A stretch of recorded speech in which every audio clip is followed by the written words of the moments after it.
Hi friends, ఇవాళ మనం ఎక్కడున్నా తెలుసా? శ్రీ శ్రీ రాధే శ్యామ సుందర మందిరం. అదేనండి బాబు, హరే కృష్ణ టెంపుల్. ఇది ఎక్కడుందో తెలుసా?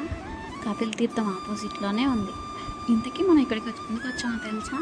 ఇక్కడ గోవర్ధన పూజ జరుగుతుందంటే చూడడానికి వచ్చాము. చూసారుగా కేక్తో ఎంత బాగా గోవర్ధన పర్వతాన్ని రెడీ చేశారు.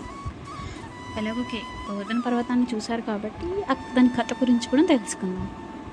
ఒకప్పుడు బృందావన గ్రామంలో ప్రజలు వర్షాల కోసం, పంటల కోసం ఇంద్రుని పూజించేవారంట. అక్కడ మన బుల్లికృష్ణుడు కూడా ఉండేవాడు కదా. ఆయన, ఎందుకు మీరు ఇంద్రుడిదేవుడిని పూజిస్తున్నారు? మనకు అన్ని అవసరాలను, వనరులను అందించేది గోవర్ధన పర్వతమే కదా. మీరు తనకి పూజ చేయకుండా ఎందుకు ఇంద్రుడికి చేస్తున్నారంటే, కృష్ణుడి మాటలను అర్థం చేసుకున్న ఊరి వాళ్ళు అప్పటి నుండి గోవర్ధనగిరిని పూజించడం మొదలుపెట్టారంట.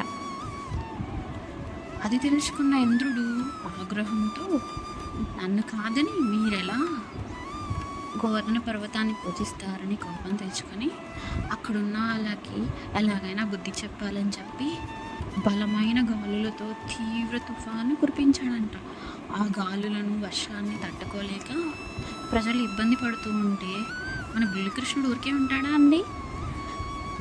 తన దివ్యశక్తితో పెద్ద గోవర్ధన పర్వతాన్ని తన చిన్ని వేలుతో పైకెత్తి గ్రామం మీద ఒక గొడుగు మాదిరిగా పట్టుకున్నాడంట.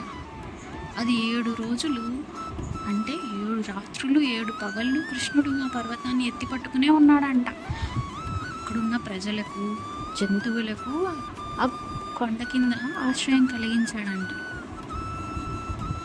ఇదంతా తెలుసుకున్న ఇంద్రుడు, ఇది సాధారణ బాలుడి శక్తి అయితే కాదు అని చెప్పి తమ తప్పును తెలుసుకొని క్షమాపణ అడిగి వర్షాన్ని ఆపేశాడంట. చూసారా, ఈ చిన్న స్టోరీలో ఎంత భక్తి మరియు ప్రకృతి మహత్యాన్ని గుర్తు చేశాడో మన కృష్ణుడు.